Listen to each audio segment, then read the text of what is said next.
नाजरीन, यहाँ पर आपको एक ब्रेकिंग न्यूज़ से आगाह करते चलें कि बांग्लादेशी खिलाड़ी तमीम इकबाल टेस्ट सीरीज़ पाकिस्तान के खिलाफ टेस्ट सीरीज़ से बाहर। अगर इससे पहले आप हमारे चैनल पर न्यू हैं या पहली बार विज़िट कर रहे हैं तो सब्सक्राइब करें, शेयर करें, कमेंट करें, साथ दिए गए बेल आइकन को दबाएं। तो नाजरीन, चलते हैं इस वीडियो की तरफ।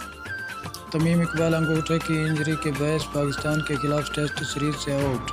ढाका न्यूज़ पॉइंट ताज़ा तरीन अखबार के मुताबिक बांग्लादेश के बल्लेबाज तमीम इकबाल अंगूठे की इंजरी के बायस पाकिस्तान के 2 टेस्ट मैच की होम सीरीज से बाहर हो गए। क्रिकेट वेबसाइट की रिपोर्ट के मुताबिक अक्सर रिपोर्ट में इंकशाफ हुआ कि तमीम इकबाल के बाएं अंगूठे में फ्रैक्चर हुआ था। वो गुज़िश्ता माह में फ्रैक्चर T20 मैच के दौरान ज़ख्मी हुए थे। तमीम इकबाल ने कहा कि फ्रैक्चर तकरीबन ठीक हो गया था, लेकिन मेरे अंगूठे में सूजन बरकरार रही।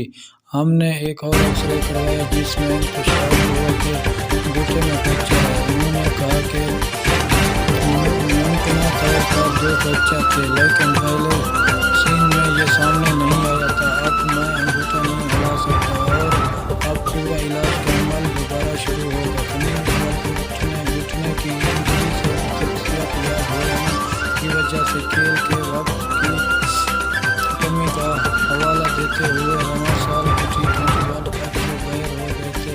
T20 वर्ल्ड कप के ग्रुप मैच से बाहर होने वाली बांग्लादेशी टीम ढाका में पुणे से पाकिस्तान के खिलाफ 3 T20 मैचेस की सीरीज खेलेगी। दोनों टीमों के दरमियान 26 नवंबर से चिट्टागांग में पहला टेस्ट मैच और